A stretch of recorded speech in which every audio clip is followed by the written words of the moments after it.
આજરોજ ભરૂચ મુકામે ભરૂચ જિલ્લા પ્રાથમિક શિક્ષક સંઘ દ્વારા આયોજિત ટેટ પરીક્ષાના વિરોધના ધરણા કાર્યક્રમમાં ઉપસ્થિત રહ્યા છે। ભરૂચ જિલ્લા સંઘની અંદર ખૂબ મોટી સંખ્યામાં ધરણાની અંદર લગભગ 700 થી 800 શિક્ષકો ધરણા કાર્યક્રમમાં જોડાયા છે। 2010 પહેલાંના પ્રાથમિક શિક્ષકોને ટેટ પરીક્ષા ફરજિયાત કરવા માટે સુપ્રીમ કોર્ટ દ્વારા જે ચુકાદો આપવામાં આવ્યો છે એના વિરોધની અંદર ગુજરાત રાજ્ય પ્રાથમિક શિક્ષક સંઘ દ્વારા જિલ્લા કક્ષા અને રાજ્ય કક્ષાથી માંડીને દેશ લેવલ સુધીના વિવિધ આંદોલનના કાર્યક્રમો આવનારા દિવસોમાં યોજવામાં આવશે। આગામી ચોમાસુ સત્રની અંદર દેશના તમામ એમપીઝને દરેક જિલ્લા અને રાજ્યના હોદ્દેદારો આવેદનપત્ર આપશે અને ચોમાસુ સત્રની અંદર આનું સુધારા વિધેયક લાવવામાં આવે અને 2010 પહેલાંના તમામ શિક્ષકોને ટેટ પરીક્ષાની અંદરથી મુક્તિ આપવામાં આવે એ માટેના આંદોલનના કાર્યક્રમોની શરૂઆત આજે જિલ્લા કક્ષાના કાર્યક્રમથી થઈ છે। આવનારા દિવસોમાં આનાથી પણ વધારે જલદ કાર્યક્રમો રાજ્ય પ્રાથમિક શિક્ષક સંઘ અને જિલ્લા સંઘ દ્વારા આપવામાં આવશે અને તમામ શિક્ષકો ખૂબ મોટી સંખ્યામાં આજે ઉપસ્થિત રહી ભરૂચ જિલ્લાના ધરણા કાર્યક્રમને સફળ બનાવવામાં આવ્યા છે। હવે કલેક્ટર કચેરી આવેદનપત્ર આપવાનો કાર્યક્રમ છે।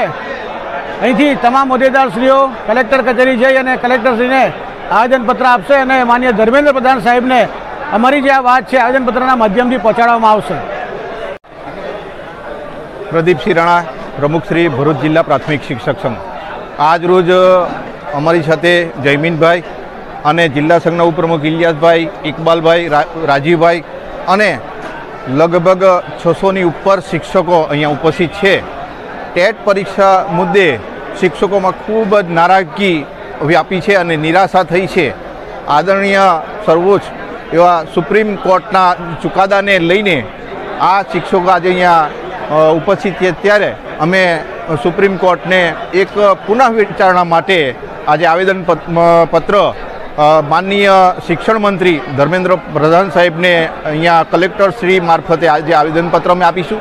આ સિવાયના પણ અમારા 20 મુદ્દા એવા કાર્યક્રમો છે કે જે શિક્ષકોને ખૂબ અસર કરે છે અને શિક્ષકોને પડતી મુશ્કેલીઓ બિન શૈક્ષણિક કામગીરીથી માંડીને તમામ મુદ્દાઓ સાથે અમે આજે આવેદનપત્ર આપવાના છે। પણ અમારો મુખ્ય મુદ્દો જે છે તે ટેટ પરીક્ષાનો જે અમે આજે પુનઃ વિચારણા માટે અહીંયા આવેદનપત્ર આપીએ છીએ। કારણ કે અમને એક વસ્તુ તો એવી થઈ જ છે કે ટેટ પરીક્ષા જ્યારે પાછલા અસરથી લાગુ પડતી હોય તો પાછલી અસરથી 2005 પછીના શિક્ષકોને પણ ઓપીએસ આપી દે તો પછી અમારે ટેટ પરીક્ષા આપવામાં કોઈ પ્રશ્ન નથી। તમામ કર્મચારીઓને પેન્શન યોજનામાં સમાવી લે અને ફિક્સ પગાર યોજનાને નાબૂદ કરી દે તો અમે બધા ટેટ પરીક્ષા આપવા તૈયાર છીએ।